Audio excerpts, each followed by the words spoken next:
Hello everyone, my name is Addie, and if you guys don't already know, I do marketing analyses.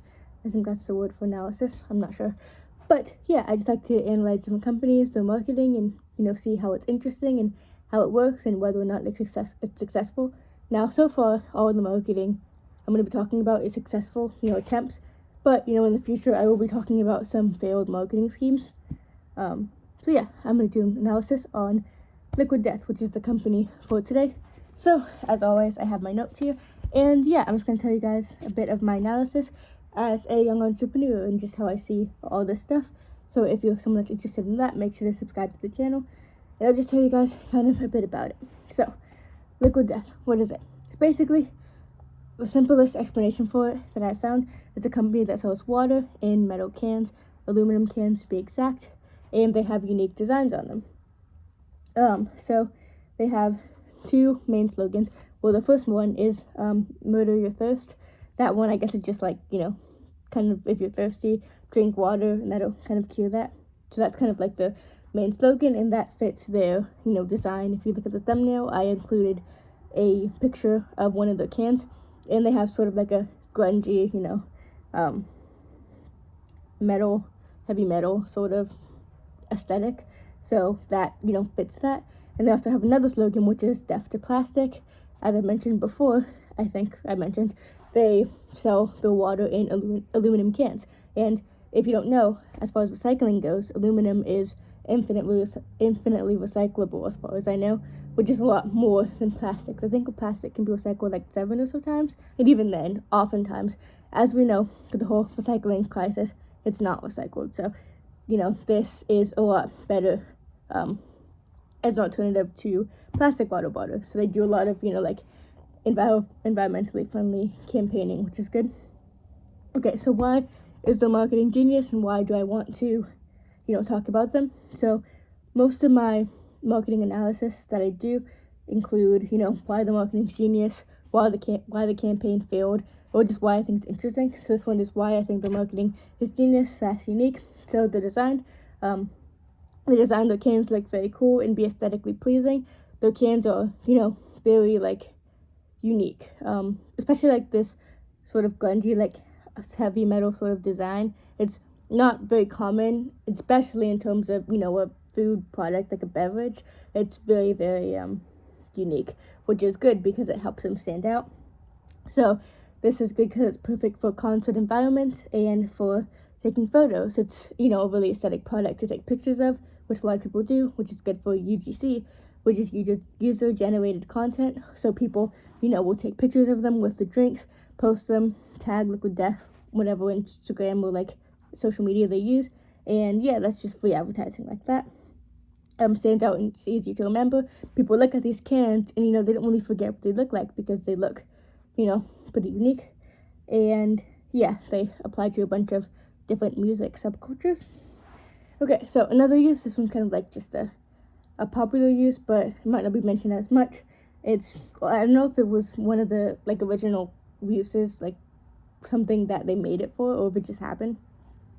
But one of the uses of it is it's useful as it allows people to not feel left out at parties and things when other people are drinking, because they are designed to sort of mimic the look of beer cans. So people, use them, and yeah, it's like, people won't keep asking other people, why they're not drinking, or just, I don't know if you want to keep up with that aesthetic. So they're also good because they diversify. They sell carbonated water and other sorts of drinks. I think they might have like lemonades and stuff, I'm not really sure.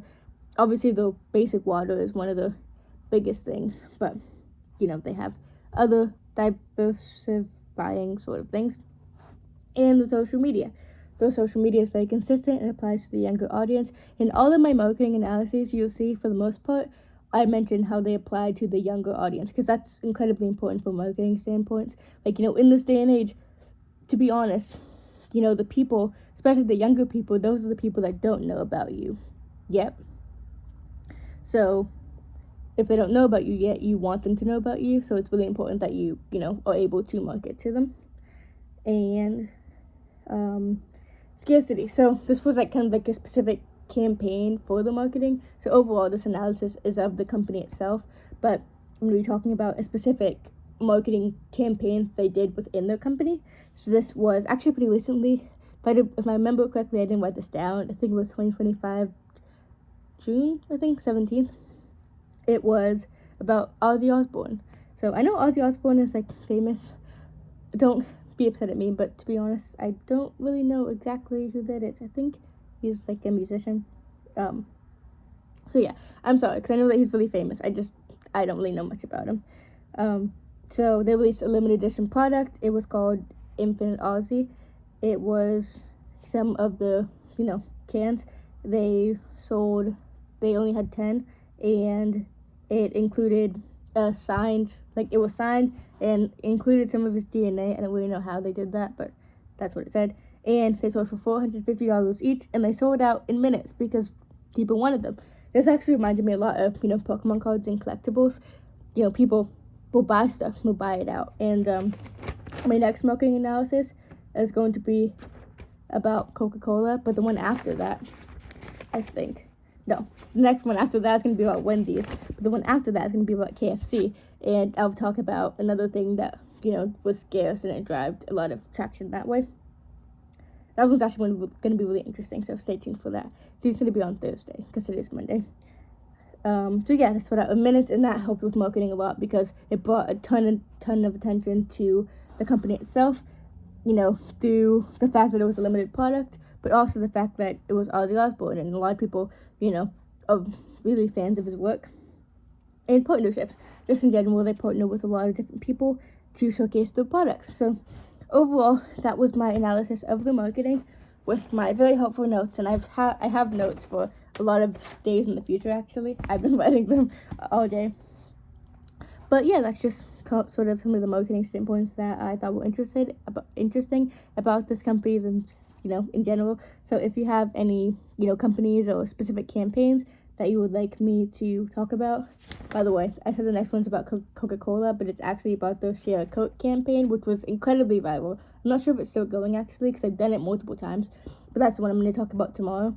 So if there's something that you would like me to talk about, elaborate more, a different marketing topic, a different business topic, or just anything that you would like to hear me talk about, feel free to let me know. And yeah, I will definitely make a video about it for you, as long as, it's a topic that I know anything about.